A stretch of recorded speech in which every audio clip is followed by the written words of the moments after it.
This is the story of Raven Tolbert and Mercedes Gibson, two best friends, both 27 years old, who were killed in a domestic double murder in Augusta, Georgia on Friday, January 14, 2022, by 26-year-old Tarrez Booker, who was reportedly a boyfriend of one of them. They stood by each other till their last dying breath. Hello and welcome to Twisted Crimes. Subscribe and hit the like button for more stories.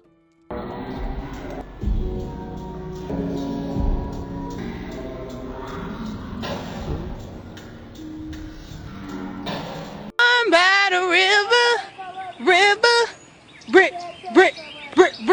I was born by the river. I was shaking that ass, bending over, popping pussy. I was making that. Raven Tolbert and Mercedes Gibson both lived in Augusta.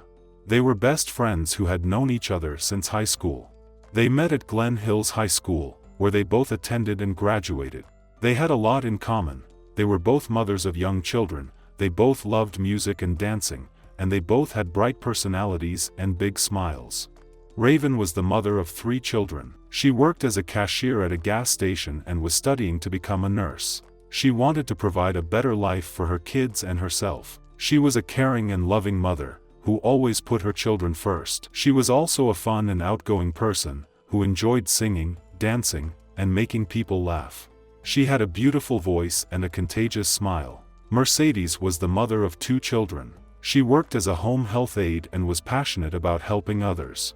She was a kind and generous person, who always gave to those in need.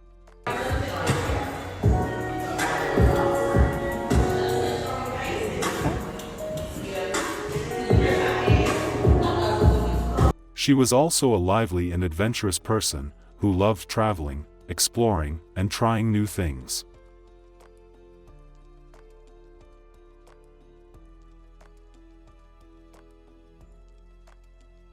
She had a great sense of humor and a radiant smile. Raven and Mercedes were more than friends, they were like sisters. They shared everything with each other, from their joys and sorrows to their hopes and dreams.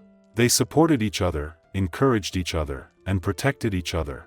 They were inseparable and loyal, no matter what. One of the bad times was when Raven got involved with Tarrez Booker. Tarrez was a convicted felon who had spent a decade in prison for an armed robbery he committed as a 16-year-old. He was arrested in June 2021 for drug dealing, gang activity, and possession of a firearm by a felon. He was released on bond and arrested again in August 2021 for violating his bond conditions. He was released again and continued his criminal activities. Booker was also abusive and controlling towards Raven. He would often threaten her, hit her, and isolate her from her friends and family. He was jealous and possessive of her and did not want her to have any contact with other men. He also did not care about her children, who were not his biological kids. He would sometimes leave them alone in the house or in the car while he went to do his business. Raven was scared of Tarrez, but she also loved him and hoped that he would change. She tried to leave him several times, but he always convinced her to come back. He would apologize, promise to treat her better, and shower her with affection. He would also manipulate her by telling her that he was the only one who loved her and that no one else would want her. He would make her feel guilty for wanting to leave him and for putting him in trouble with the law. Mercedes was worried about Raven and tried to help her. She was always there to listen to her, comfort her, and advise her. She encouraged her to leave Tarrez and to seek help from the authorities or from a domestic violence shelter. She also offered her a place to stay with her and her kids. She was not afraid to confront Tarrez and to tell him to leave Raven alone. She was protective of her friend and wanted her to be safe and happy. On Friday, January 14, 2022, Raven and Mercedes decided to have a girls' night at Raven's house on Hammond Avenue. They invited another friend, whose name has not been released, to join them. They planned to have some fun, watch some movies, and relax. They also had several children in the house, including Raven's 3 kids and Mercedes' 2 kids. However, their night was interrupted by a knock on the door. It was Booker, who had come to see Raven. He was angry and jealous because he had seen Raven talking to another man earlier that day. He had followed her home and waited outside for a while. He wanted to confront her and to take her with him. He had a gun with him, and he was ready to use it. He knocked on the door and demanded that Raven open it. Raven recognized his voice and felt scared. She told him to go away and leave her alone. She also told her friends and the children to stay away from the door and to hide. She hoped that he would give up and leave, but he did not. He kicked the door and broke it open. He entered the house and started shooting. He shot Raven, killing her instantly. He then shot Mercedes, who tried to defend her friend and to stop him.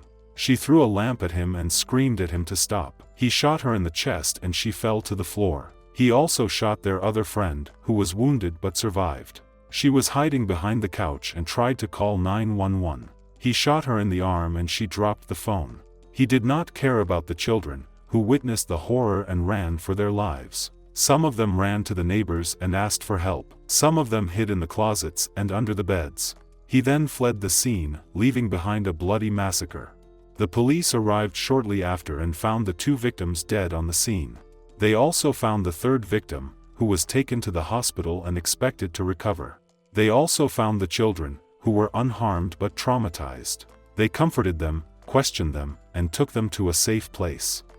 The next day, around 3 a.m., the police received a tip from an anonymous caller, who said that they had seen Tarrez at a hotel on Molly Pond Road. The police verified the tip and traced Tarrez's car to the Gordon Inn and Suites, a cheap and rundown hotel. They surrounded the hotel and located the room where he was staying. They knocked on the door and announced themselves, but there was no answer.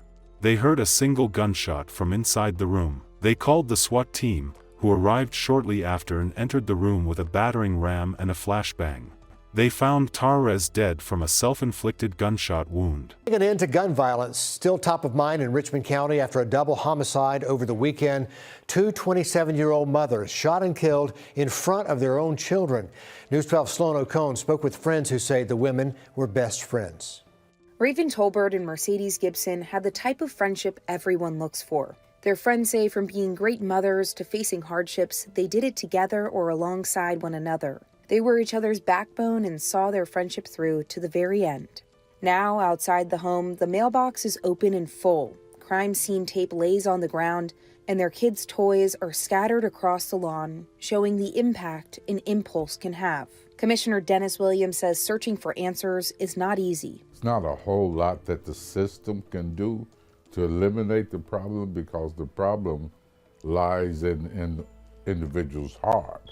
He says we need to work on education to think and make sound decisions, provide more funding to tools like the Boys and Girls Club, churches, and work-study programs. More cooperation and communication with law enforcement is key. Those things that we have to work hard as community leaders and as members of the community to keep violence out of our neighborhoods and area. And if you really want to make a difference, try to be a good role model. He had a note with him saying he was sorry and that he loved Raven and he couldn't live without her. He also had some drugs and money with him, which he had stolen from his drug deals. He had no remorse or regret for what he had done. He had ended his life, but he had also ended the lives of 2 innocent women and shattered the lives of many others.